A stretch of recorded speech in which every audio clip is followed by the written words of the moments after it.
I've been wanting a green screen for a while, but most of the time I was just kind of like, do I really need it? Should I even get it? And after watching myself in the stream a couple of times, I noticed that it was pretty distracting in my background. If you've seen the streams or some of my other videos, you know that I have tons of pops, lights, and whatnot. So it looks cool, but it's also distracting. So yeah, I got it. It was like $20 off for I think 130. But yeah, I'm going to show you how to basically set up the filter and get started. So yeah, let's jump right into it. Okay, so once you have your camera set up, we're gonna go ahead and add the filter into it. And then towards the end of the video, I'll show you my settings to see if they work for you. So let's go ahead and change the screen here. So this is my OBS. I multi-stream to Kick and Twitch, so that's probably one of the few things you see here. This is my setup. I actually recently created all of these overlays, but that's not the focus here. I'm hoping you can see this, especially if you're on a mobile phone, but I'll go ahead and try to make it easy for you. So look for your video camera inside of your sources. You're going to go ahead and right click it, and then you're going to go ahead and click on filters on the bottom. Once you are here, you're going to look at the second box that says effect filters, and you're going to click the plus icon. You're going to go ahead and click chroma key. And then as soon as you click the chroma key, it should activate. And if you have your green screen behind you, it'll go ahead and make everything disappear. So as you can see there, my whole background is gone. There's a little thing over here, somewhere right there. I'm not sure what that is. I don't know if it's a stain or maybe, nope, it's not on my screen. Okay, anyways, let's ignore it for now. So it's gonna get defaulted to whatever settings it has. It took a video. Oh, I see. I think it's my light. Anyways, I took a picture to see the settings that I needed, but the first thing that you see here, there you go. Anyways, the first thing that you see here is that there's this little shadow here. That mostly occurs because you don't have enough light kind of on you. I have my ring light on my left, so it gets a good amount of light this way, right?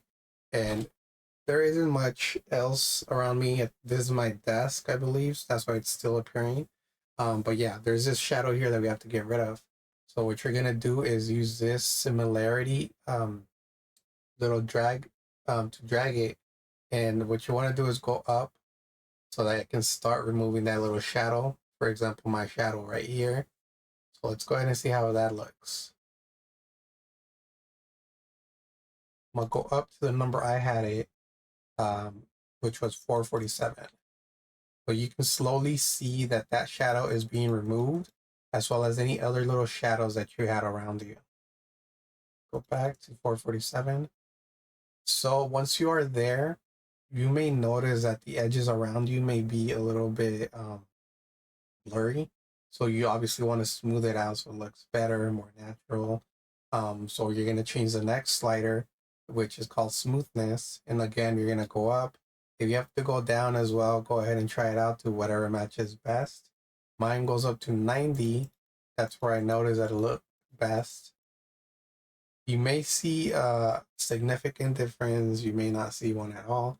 But basically, that is what I have here. And as you can see now, my shadows are pretty much covered. I can keep messing with it to make it look better. But yeah, let me show you my settings for my video. I do have the Kiyo Pro Ultra.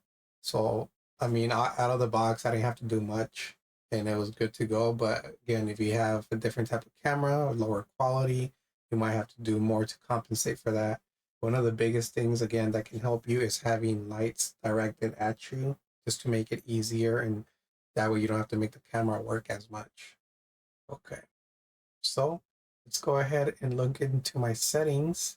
So this is a chroma key. Again, you can just easily turn it on and off. I'll just turn it off right now.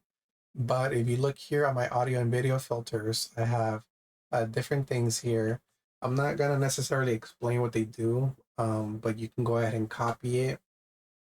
This is basically to make your video look very crisp, as well as if you're using the camera mic to pick up your voice. I'm not using the mic, so I don't have to worry about that as much. I'm using my HyperX podcast to record the video. But yeah, these are the settings that I have. Noise suppression.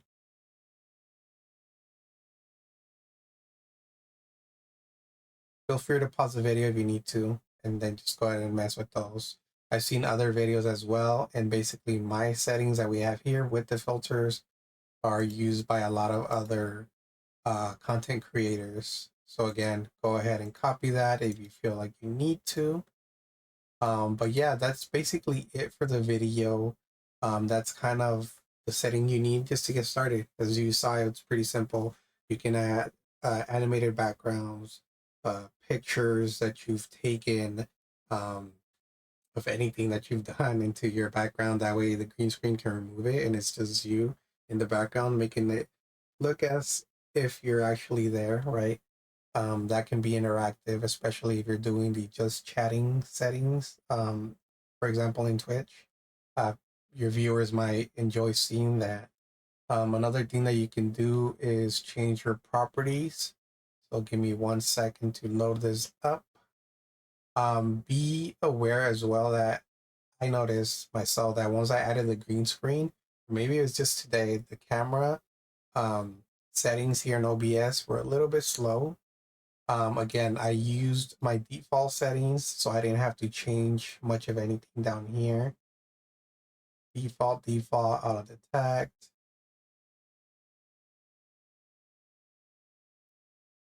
It's capturing audio on my camera, but I muted it since I do have my other mic, which is why you see the little mute icon on the right where the audio mixer is at.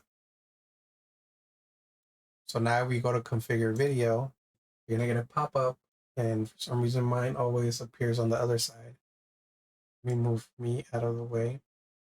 Let me open up pop-up. Okay, so you might not be able to see it. This is the properties of the video camera, and this is kind of what it looks like. It looks pretty small. I apologize for that. The first tab says video proc amp. A lot of the stuff that I have here is under default. So my brightness, contrast, it's 128, 128 all the way down. White balance is at 5,000 and it's auto. And then my power line frequency is 60 hertz. This is all default. So if I were to click the default button, nothing would change. I didn't mess with that. You might want to move the brightness, the contrast, all of these things if your camera is not appearing well. But hopefully, if you followed my settings that I showed you on the video filters, it should make you look pretty crisp. But again, you can always mess with this. If you mess with brightness, it might be good for you in case you have a dark room. I would just recommend you get a ring light or two. Nowadays, they're pretty cheap. You can easily just put one on each side, as long as they don't blind you while you play, and then just have the light thrown at you so you look better. You don't have to mess with the settings. If you go into camera control, I'm pretty much zoomed out at 100. I currently have two monitors. I used to play on my ultra wide monitor, but it kind of got a little bit tricky to stream and play on this big monitor. So now I play on my own dedicated new monitor that I just got. And it's really well. So now I can put my stream, my chat on this wide screen and then play competitive here. Of course, if I'm playing like an RPG game, I'll use the ultra wide monitor just because it's more immersive. But as far as Call of Duty or Fortnite, I like this, square. I think it's 37 inches, 47 inches, something like that. And yeah, it's the right amount of space to where I can see everything. Okay, so the zoom, I believe, is the only thing that I moved. Focus is on auto for 450. Exposure is on auto for -6. And then everything else, again, is defaulted. I did check the little box that says low light compensation. That's basically it. That's all the settings that I do have for me. Um, so again, you got to learn how to set up your green screen. Pretty simple, right? And then I also provided you with additional information, not really thorough explanation as to what each little tab does. I don't want to get too much into it. I feel like the video's already being long enough, but I did want to kind of give you a quick glimpse as to what settings, filters you can add to make your video be ready. Of course, there's a lot of more other settings that I can change as well, but for the time being, I feel like this is enough. So yeah, I hope you enjoy this video. Let me know if you have any questions, and of course, I'll do my best to help you out. But yeah, don't forget to leave a like, subscribe, and then check out my other videos. I'll see you on the next one.